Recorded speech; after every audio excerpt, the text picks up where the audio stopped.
Are set और x set के cross drop निकालने के बाद अब हम क्या करते हैं कि हम देखते हैं कि हमारे पास यहाँ रिले के अक्रॉस कितना वोल्टेज आ रही है। उससे पहले हमें यहाँ पे वोल्टेज चाहिए होगी। अब ये जो वोल्टेज है ये बेसिकली यहाँ पे 120 हमेशा आनी है, ठीक है। तो 120 लाने के लिए हमें यहाँ पे क्या करना होगा, यहाँ पे जो वोल्टेज है उसको मोस्ट प्रोबेबली फिक्स रखना होगा। अभी जिस तरह आपको डायग्राम नज़र आ रही है, हम यही एक्सपेक्ट कर रहे हैं कि जो वोल्टेज यहाँ पे चेंज होने के बाद आएगी वो आप सीटी की इस कॉइल पे पीटी की प्राइमरी कॉइल पे दे रहे होंगे। लेकिन अगर आपको वोल्टेज यहाँ पे फिक्स करनी है तो यहाँ पे जो वोल्टेज आएगी वो भी क्या होनी है, फिक्स आनी चाहिए। तो इसका मतलब ये हुआ कि हमने इसको इस तरह से लगाना है सीटी को कि सीटी ऑटो ट्रांसफार्मर की वोल्टेज तो ले रहा हो लेकिन फिक्स वोल्टेज उठा रहा हो। तो क्लास के अंदर हमने इसके लिए दो कॉन्फ़िगरेशंस पढ़ी थी, टाइप ए का रेगुलेटर होता है और टाइप बी का रेगुलेटर होता है। दोनों रेगुलेटर्स की जो सर्किट थी वो दोनों में ऐसे कोई डिफरेंस नहीं था, लेकिन जो सर्किट में फ़र्क आता था वो ये था कि एक के अंदर हमने जो टैप चेंजिंग का सेटअप था वो प्राइमरी साइड के साथ लगाया हुआ था और एक का टैप चेंजिंग का सेटअप हमने सेकेंडरी साइड का लगाया हुआ था। तो अभी हम उस डिस्कशन में नहीं जाएंगे दोबारा से, लेकिन मैं सिर्फ यहाँ पे इतना बता देता हूँ कि अगर आपको सपोज करें ये कॉइल है तो आपका यहाँ पे आपकी टैप चेंजिंग अज्यूम करते हैं मौजूद है। अब आप जो इनपुट ले रहे हो, इनपुट आप प्रोवाइड कर रहे हो, वो हम अज्यूम करते हैं कि जी आपकी ये अगर फिक्स्ड कॉइल है, ठीक है, तो इनपुट आप यहाँ पे दे रहे हैं, ठीक है, इस कॉइल को,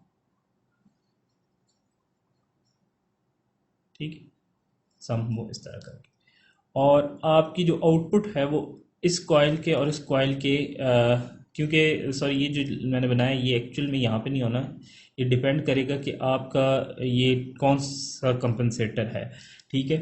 तो फॉर टाइम बीइंग अगर हम इसको अज्यूम कर लेते हैं कि जी ये आपका एक तरफ की सेटिंग्स पे अवेलेबल होगा, तो इसका मतलब ये होगा कि जो आपकी आउटपुट पे जा रही होगी वोल्टेज, वो आपकी यहाँ से यहाँ पे दरमियान में आ रही होगी, यानी डिपेंडिंग अपॉन कि आपने ये वाला जो टर्मिनल है ये यहाँ पे कनेक्ट किया है या इधर कनेक्ट किया है, जो ओवरऑल वोल्टेज आपको आउटपुट पे मिल रही होगी वो एडिटिव या सब्ट्रैक्टिव होने के बाद इन दो टर्मिनल्स के दरमियान से मिल रही होगी। सो अब आपने क्योंकि सीटी की जो वोल्टेज है उसको हमने क्या रखा, सॉरी पीटी की वोल्टेज को हमने क्या रखना, फिक्स। यहाँ पे जो सारी डिस्कशन का जो मेन पर्पज़ है हमारा वो ये है कि जो आपकी यहाँ पे वोल्टेज है ये आपने क्या रखनी है, फिक्स रखनी है, ठीक है। तो इस वोल्टेज को फिक्स रखने की वजह से आपको जो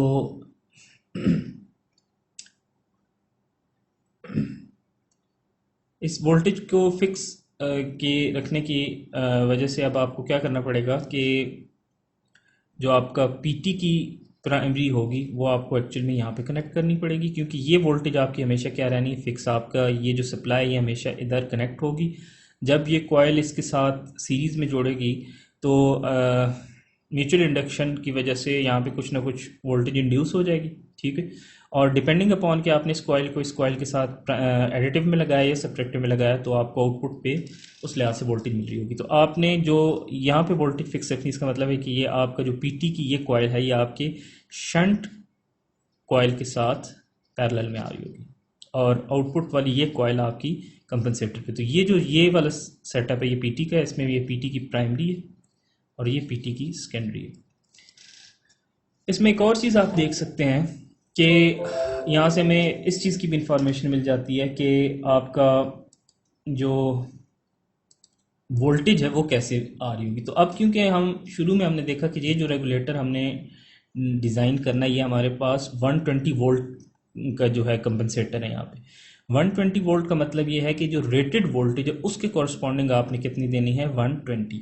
इसका मतलब ये हुआ कि आपकी इस एग्जांपल के अंदर जो रेटेड वोल्टेज है वो हमारे पास आ रही है 4.16 केवी, ठीक है। सो इसका मतलब ये है कि आपका जो 4.16 केवी है बेसिकली ये आपका वो वोल्टेज है जो आपकी शंट कॉइल के क्रॉस आ रही होगी। इनको आपने ऑफ कोर्स किस में कन्वर्ट करना होगा, लाइन टू न्यूट्रल में, क्योंकि आपका हम इसको पर फेज के लिहाज से देख रहे होंगे।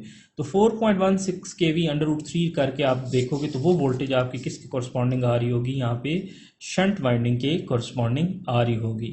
और 4.16 kV को आप टर्न रेशो के साथ जब सॉल्व करेंगे, यानी NPT हमने ऑलरेडी निकाला हुआ, तो आपको यहाँ पे अल्टीमेटली वोल्टेज मिलेगी जो कि इस केस में 120 ही मिलेगी आपको, ठीक है। सो इसका मतलब ये हुआ कि जो आपकी एक्चुअल वोल्टेज रिसीविंग एंड पे जा रही होगी वो बेसिकली शंट प्लस जो सीरीज वाइंडिंग के जितने नंबर ऑफ टर्न्स उसको ऐड करें या सब्ट्रैक्ट करें वो होगी, ठीक है। तो आपका हमने देखा कि यहाँ पे हमने वोल्टेज अज्यूम की थी 4.16 रेफरेंस, और अभी यहाँ पे शंट के अक्रॉस हमने कितनी अज्यूम की हुई है 4.16, ठीक है। और क्योंकि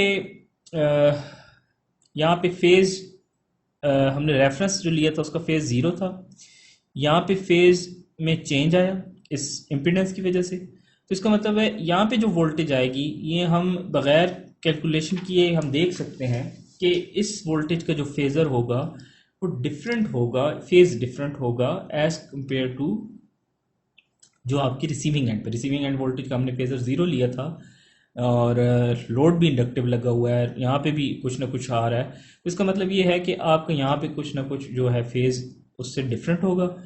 सो इससे हमें ये पता चला कि जब फेज डिफरेंट है तो इसका मतलब है रिएक्टिव जो एक्टिव पावर का फ्लो है फेज के डिफरेंस से डिटरमिन होगा।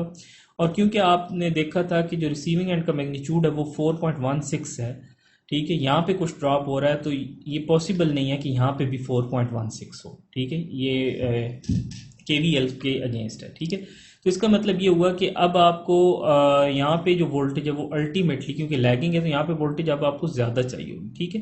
तो इसका मतलब ये होगा कि जो 4.16 है ये हमारे या उसके कॉरस्पॉन्डिंग जो हमारी लाइन टू न्यूट्रल वोल्टेज है वो हमारे किसके शंट कॉइल के कॉरस्पॉन्डिंग है, और जो 4.16 में हमने कुछ वोल्टेज ऐड करके यहाँ पे बढ़ानी है वो हम इधर से टर्न्स को वेरी करके बढ़ा रहे हैं। तो इस जो सेकंड पार्ट है हमने इसमें एवेलुएट ये करना था कि हमने कितने नंबर ऑफ टर्न्स चेंज करने हैं ताकि हमारी जो वोल्टेज है वो यहाँ पे 4.16 से ज़्यादा हो, और हमने कितनी ज़्यादा करनी है, इतनी ज़्यादा करनी है कि हमारे पास जो यहाँ पे रिले पे वोल्टेज है वो विद इन थ्रेशोल्ड आ जाए, यानी विद इन 119 एंड 121 वोल्ट आ जाए, जो मिनिमम जो 119 है।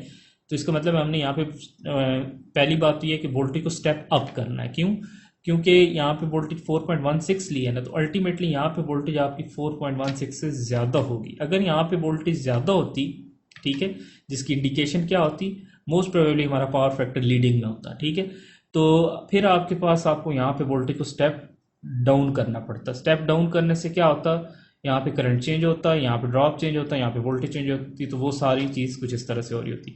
लेकिन अब इस केस में आपको क्या है कि आपकी यहाँ पे वोल्टेज 4.16 kV अगर आप ले रहे हो, ठीक है, तो अब देखें आपने यहाँ पे ये बात करनी है कि यहाँ पे 4.16 kV का हरगिज़ मतलब नहीं कि यहाँ 120 आएगा। क्यों, क्योंकि 4.16 kV यहाँ पे तभी है अगर यहाँ पे भी 4.16 kV है और फिर आपका ये 120 दोनों हो सकते हैं, क्योंकि उस केस में आपका R और X के क्रॉस ड्रॉप 0 है। तो आपने ये याद रखना है कि जो 120 का फिगर है, जो हमने कहा ना कि हमने 120 का कंपनसेटर डिज़ाइन करना है, इसका मतलब ये होगा कि हमने रिले के क्रॉस 120 को नहीं रखना, हमने किसके क्रॉस रखना है, जो कंपनसेटर का CT है, सॉरी PT है, उसकी जो सेकेंडरी उसके क्रॉस 120 को हमने क्या रखना है, मेंटेन रखना है। तो अब आपका जो 120 अगर इधर आ रहा है और इधर की वोल्टेज हमें नहीं पता कि हमें अभी वोल्टेज एवेलुएट करनी है, तो इसका मतलब ये हो कि 120 minus this is equal to relay voltage आएगी। सो अब हम इसको एवेलुएट किस तरह करेंगे कि हमने ये ड्रॉप निकाल लिया और ये वोल्टेज 120 पे हमने फिक्स किया, लेकिन आपने कैलकुलेशन परफॉर्म करनी है ताकि आपको कंफर्म हो जाए कि ये वाकई 120 बनता है। तो उसके लिए आपने क्या करना होगा कि उसके लिए आपको इस तरह मैंने CT के लिए कैलकुलेशंस बड़े बेसिक स्टेप से स्टार्ट की थी, या PT के लिए भी हम इसी तरह से कर लेते हैं कि वोल्टेज और टर्न रेशो के जो रिलेशन होता है V secondary over V primary is equal to N secondary over N primary. Basically ये सिंबल्स यूज़ करने का मकसद सिर्फ ये है कि हम इन सिंबल से फेमिलियर हैं। एट द एंड जब आप कुछ न्यूमेरिकल्स प्रैक्टिस करने के बाद जब फेमिलियर हो जाएंगे इनसे, तो आप इनको सिंपली रिप्लेस कर सकते हैं उन नोटेशंस के साथ जो हमने स्लाइड्स के अंदर देखी थी या क्लास के अंदर देखी थी। तो अब आपके पास Vs क्या है, पीटी की सेकेंडरी वोल्टेज, Vp क्या है, पीटी की प्राइमरी वोल्टेज, Ns क्या है, पीटी के सेकेंडरी के टर्न्स, Np क्या है, पीटी के प्राइमरी के टर्न्स। अब पीटी बेसिकली काम क्या करता है, वोल्टेज को स्टेप डाउन करता है। ठीक है, स्टेप डाउन करने का मतलब क्या है कि हमारे पास प्राइमरी की वोल्टेज ज़्यादा होगी as compare to secondary. In other words आपके जो प्राइमरी के टर्न्स हैं वो ज़्यादा होंगे सेकेंडरी के।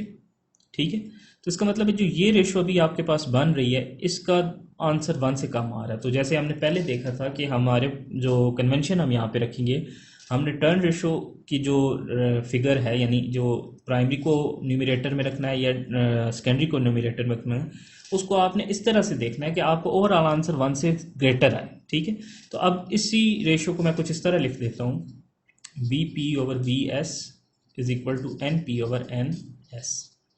यहाँ से मैं क्या पता चला कि क्योंकि हमारे पास प्राइमरी के टर्न्स जो हैं वो सेकेंडरी से ज़्यादा हैं, तो ऑफ कोर्स ये वाला जो आपका आंसर है ये 1 से ग्रेटर आएगा। अब ये जो है ना, इसको आपने पहले पार्ट के अंदर NPT का नाम दिया था और ये हमने एवेलुएट कर लिया है, इसको मैं यहाँ पे दोबारा से नहीं लिखूँगा। और हमें क्योंकि सेकेंडरी की वोल्टेज निकालनी है और प्राइमरी की वोल्टेज हमें गिवन है। ठीक है, तो प्राइमरी की वोल्टेज हमारे पास क्या है, 4.16 kV और ये लाइन वोल्टेज है। ठीक है, आपको क्या एवेलुएट करना है, आपको line to neutral voltage evaluate करनी है, क्योंकि जो हमारे पास कंपनसेटर के क्रॉस हमें वोल्टेज चाहिए वो हमें लाइन टू न्यूट्रल चाहिए। सो इसका मतलब ये हुआ कि लाइन टू न्यूट्रल वोल्टेज के निकालने के लिए हमें यहाँ पे √3 का यूज़ करना पड़ेगा। ठीक है, लाइन टू न्यूट्रल या फेज वोल्टेज निकालने के लिए हमें √3 का यूज़ करना पड़ेगा। ये आपकी बन गई प्राइमरी। सो अब यहाँ से आप क्या करें कि अगर इसको आप यहाँ पे हमारे पास NPT आया था, अब अगर आप इसको NPT से डिवाइड कर दें तो यहाँ से हमारे पास B सेकेंडरी आ जाएगा और NPT हमारा इस केस में जो था वो था 20।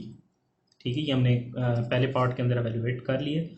सो अब आप जब यहाँ पे 20 पुट करते हैं और उसके बाद आपका जो आंसर आता है वो हमारे पास 120∠0 ही आ रहा है। तो यहाँ से कंफर्म होगा कि हमारी जो कंपनसेटर की सेकेंडरी की वोल्टेज है वो उतनी ही आ रही है जितनी हमें चाहिए थी।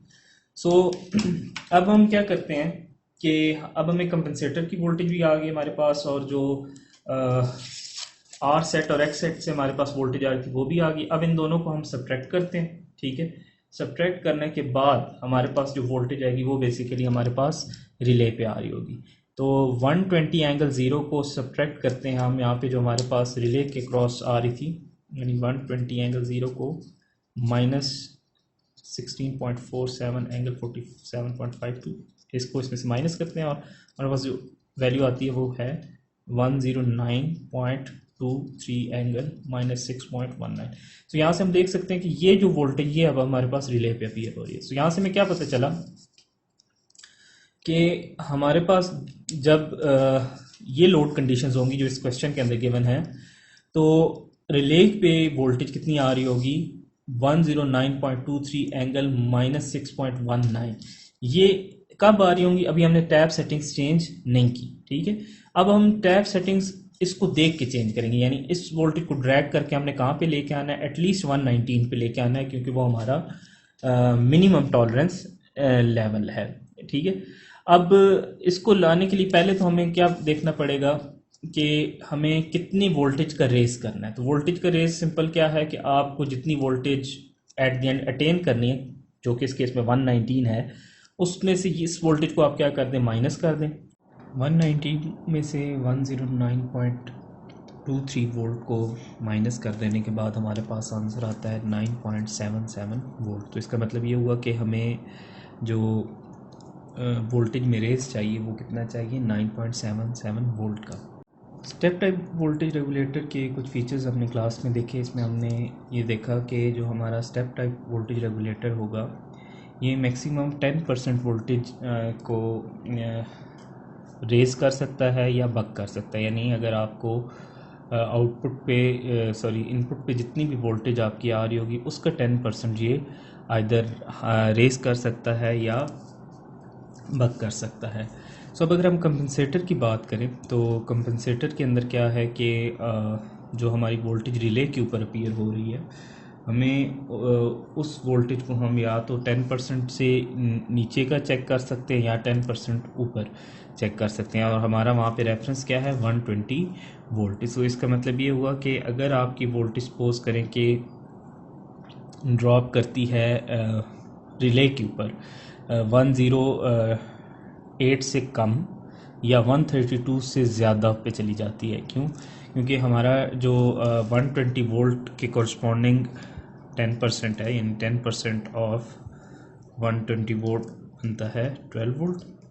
इसका मतलब ये हुआ कि मिनिमम हमारे पास जो वोल्टेज बनेगी वो होगी 120 माइनस 12 108 वोल्ट, और मैक्सिमम वोल्टेज हमारे पास कितनी होगी 132 वोल्ट।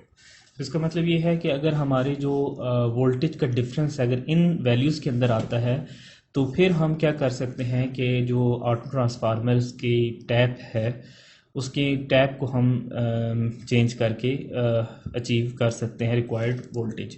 रिक्वायर्ड वोल्टेज इस केस में हमारी कितनी है, ये रेफरेंस है ना, तो हमारी इस केस में रिक्वायर्ड वोल्टेज है 119 वोल्ट फॉर मिनिमम और 120 वोल्ट फॉर मैक्सिमम, जो अभी इस केस के अंदर हमने ली हुई है इस एग्जांपल में। सो इसका मतलब ये हुआ कि अब हमें सबसे पहले तो ये देखना है कि ये जो देखें आपका थ्रेशोल्ड है ना, यानी जो आपकी वोल्टेज गिर रही है 109.23, ये आपका क्या है, ये आपकी विद इन किस में आ रही है, इस थ्रेशोल्ड में आ रही है। ठीक है, 108 से ज़्यादा है। इसका यहाँ से हमें क्या पता चलता है कि अगर अज्यूम करते कि आपकी ये वैल्यू 108 से नीचे चली जाती, 108 से नीचे जाने का मतलब ये है कि अगर आप मैक्सिमम टैप भी रख लेते ऑटो ट्रांसफार्मर का जिससे मैक्सिमम वोल्टेज का चेंज आता, तब भी आप 119 अचीव ना कर सकते। क्यों? क्योंकि आपने मैक्सिमम इसमें कितना आपका रेज हो सकता है 12 वोल्ट का। तो अज्यूम एक एग्जांपल के लिए मैं यहाँ पे सिर्फ समझाने के लिए एक एग्जांपल ले रहा हूँ कि अगर सपोज करेंगे ये वोल्टेज हो जाती 106 वोल्ट, तो 106 वोल्ट का मतलब ये है कि अब अगर आप ऑटो ट्रांसफार्मर की जो मैक्सिमम टैप है उसको रखो जिससे आप 12 वोल्ट अचीव करते हो, तो अब अगर आप इसमें 12 ऐड भी कर दो तो ये स्टिल कहाँ पे जा रहा है 118 वोल्ट पे। तो यानी आप 119 पे फिर भी नहीं पहुँचे। तो इसका मतलब ये है कि यहाँ पे आपकी वोल्टेज बहुत ज़्यादा ड्रॉप कर गई है। तो ये जो आपका वैलिड होगी कैलकुलेशंस वो किसके लिए होंगी, अगर आपकी वोल्टेज ड्रॉप करके विद इन 10% ऑफ 120 रहती है और आप उसको रेज करके कहाँ पे ले आओ 119 पे, और अगर सपोज करें वो आपकी वोल्टेज ऑलरेडी बूस्ट फॉर्म में आ रही है, यानी आपकी रिसीविंग एंड पे वोल्टेज ज़्यादा होगी है जिससे आपकी वोल्टेज रिले के ऊपर भी वोल्टेज जो है वो ज़्यादा आ रही है, तो आप उसका मैक्सिमम वोल्टेज जब 132 तक हो तब आप उसको ला सकते हो। ठीक है, सो अब आपका यानी इसका मतलब ये हुआ कि आपका 119 वोल्ट जो है और 121 वोल्ट, ये दो ऐसी वैल्यूज़ हैं जो आपने अचीव करनी है इस केस में। और इनको अचीव करने के लिए आपके पास ऑप्शन कितना है कि आपके पास सिर्फ 10% ऑफ 120 की है ऑप्शन है कि आप इस इतनी वोल्टेज रेंज के अंदर टैपिंग को चेंज कर सकते हो। सो अब हमारे पास जो है हमने वोल्टेज कितनी अचीव करनी है 9.77 वोल्ट। तो सबसे पहले हम ये देखते हैं कि जो हमारे टैप है वो एक टैप कितनी वोल्टेज चेंज करते हैं। जैसे कि हमने देखा कि टोटल टैप्स ने कितनी वोल्टेज चेंज करनी है 12 वोल्ट इस केस के अंदर। ठीक है, तो हमारे पास जो ऑटो ट्रांसफार्मर है इसमें बक और बूस्ट करने के लिए 16 टैप्स मौजूद हैं। ठीक है, तो आपके पास सपोज करें कि टोटल टैप्स हैं, यानी नंबर ऑफ टैप्स टोटल जो हैं वो हैं 16। ठीक है, और एक टैप कितना चेंज करें, देखें अगर टोटल वोल्टेज हमारे पास है जो इन टैप से चेंज आप कर सकते हो कितनी है 12 वोल्ट। तो अब एक टैप कितना चेंज करेगी, change due to one tap, ये हमारे पास आ जाएगा 12/16। ठीक है, और ये आपकी एक टैप की वजह से वोल्टेज इतनी वोल्टेज का चेंज अकर होना है। तो इसका मतलब ये है कि अब अगर आपने नंबर ऑफ़ टैप्स निकालनी है, ठीक है, कि आपने ये अचीव करने के लिए, इतनी वोल्टेज को अचीव करने के लिए नंबर ऑफ़ टैप्स निकालनी है, तो इसका एक ये है कि आपने जितनी भी, इसका एक छोटा सा हम रिलेशन बना लेते हैं कि आपने सपोज करें जितनी वोल्टेज आपको चाहिए, इस केस में हमें कितनी वोल्टेज चाहिए, 9.77 वोल्ट को हमने अचीव करना है। Voltage required is equal to tap number, ठीक है। टैप हमारे पास टोटल कितनी है, 16। तो इसमें से 0 का मतलब होगा आप कोई चेंज नहीं कर रहे, और 16 का मतलब है आप मैक्सिमम 12 वोल्ट की चेंज कर रहे हैं। तो tap number multiply voltage change due to one tap,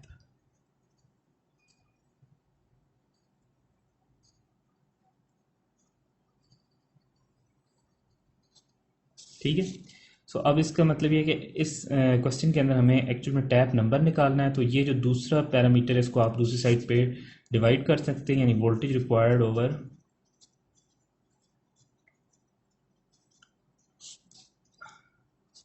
voltage change due to one tap,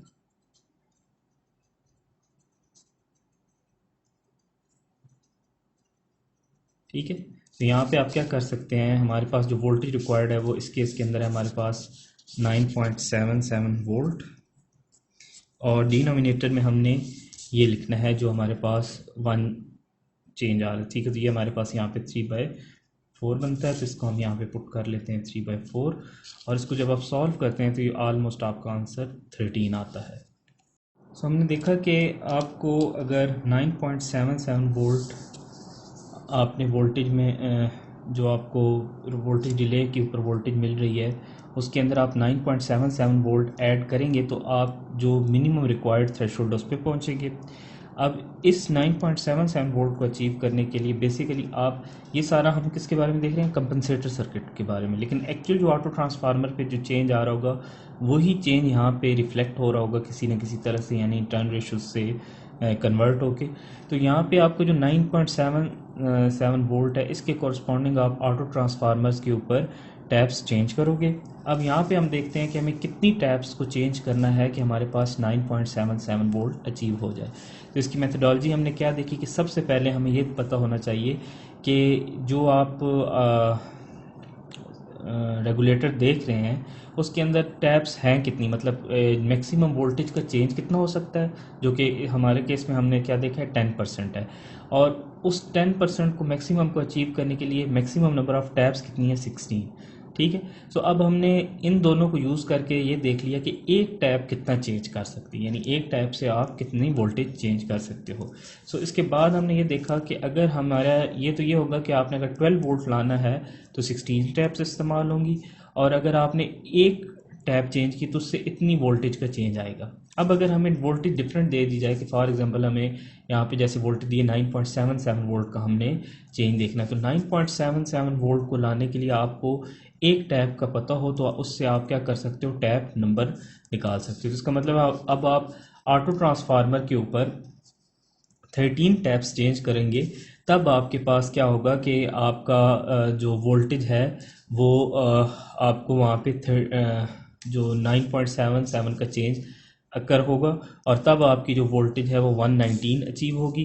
119 का मतलब ये होगा कि अब आपने जो रेगुलेटर है, बेसिकली अभी नेक्स्ट पार्ट में हम रेगुलेटर से रेलेवेंट कैलकुलेशन करेंगे, अभी हम सिर्फ क्या कंपनसेटर के रेलेवेंट से कर रहे हैं। तो इसका मतलब होगा कि वोल्टेज रिले के अक्रॉस अब आपकी वोल्टेज 119 आ जाएगी, ठीक है। वोल्टेज रेगुलेटर के अक्रॉस 119 आने का मतलब ये होगा कि आपका जो ऑटो ट्रांसफार्मर होगा उसके अंदर आपने टैपिंग चेंज करके वोल्टेज को बूस्ट किया है, उसके वोल्टेज के बूस्ट करने से आपका जो वोल्टेज आपकी लाइन के ऊपर ड्रॉप हो रही थी वो अब कम हो जाएगी। क्यों कम होगी, क्योंकि आपने इनपुट से वोल्टेज को रेज़ कर दिया, तो ऑफ कोर्स लाइन के ऊपर क्या होगा, करंट कम हो रहा होगा। उसके कम होने की वजह से अब आपकी जो रिसीविंग एंड की वोल्टेज है और जो सेंडिंग एंड की वोल्टेज है दोनों के दरमियान जो डिफरेंस है वो विद इन थ्रेशोल्ड आ जाएगा। नेक्स्ट पार्ट के अंदर हम इसके रेलेवेंट कैलकुलेशंस परफॉर्म करके देखेंगे कि ये चीज़ हम कैसे अचीव कर रहे हैं।